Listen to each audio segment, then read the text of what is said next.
Some drought-tolerant plants are not the most exciting. I thought I'd show you around my garden and just show you what's working and what's not, and the various things that I'm doing to help my garden. Despite being a good perch for damselflies, these canes were where I was supposed to have big, billowing dahlias. Now, as you can see, I haven't got that this year. You really see the effects of bad watering when your tomatoes have bottom rot, as this is inconsistent watering. So this is the sunniest part of my garden, and you can see the empty canes where we should have dahlias in bloom. They're coming. They're just a little bit behind, so I'm not too worried. This is a little chaotic, but we have gladioli, euphorbia, agapanthus, thalictrum, geranium, and this is quite a shady spot. So this mulberry tree here around midday will bring in some shade and for the rest of the day. My lawn is completely dead, but I don't really care. It'll grow back. This is another shady area in my garden. So as I say, I have a lot of trees, and by midday this will all be in shade. So and lots of grasses in here. This is kind of like a contained bed with similar things, all kind of sits together quite nicely as a green bed. And then at the front there, I've got some begonias, obviously trying to photograph them this year. I didn't plant this. This looks like Jerusalem artichoke. Seems to be everywhere. I don't know what happened there.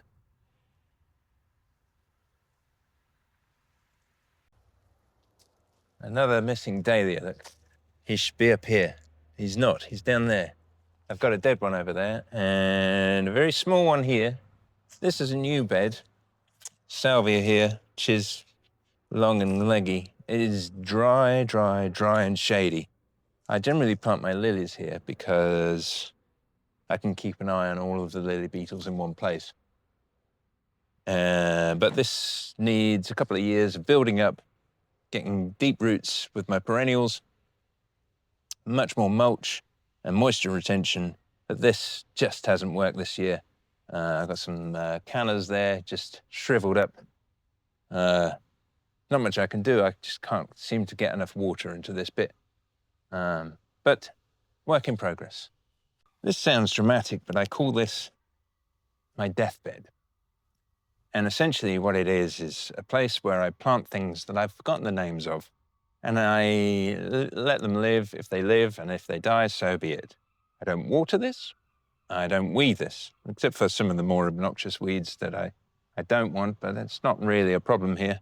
You'll notice all of these canes, where dahlias should be, once again, they're a little bit behind, but they'll come up by September. This will be thick and full of dahlias, providing we get some rain. And yeah, so this used to be my tulip bed, where I'd grow hundreds of tulips for photography. But I got tulip fire on a very wet spring one year, and I have another year or two before I can use it again. So it's just kind of running wild, but wild with a purpose. These big old things have been my saving grace, although they can also be quite a pain. The shade from the canopy helps prevent evaporation from the soil. So I am able to prolong moisture levels for much longer. Plus, I get no end of mulch from them. And this is my office. It's an old 28-seater bus, solar panels on the top, and I sit on my computer and look out on my garden. No, I don't drive it. So by planting in pockets allows me to manage my garden and what I plant much better. I can plant a variety of plants and not just rely on drought-tolerant plants.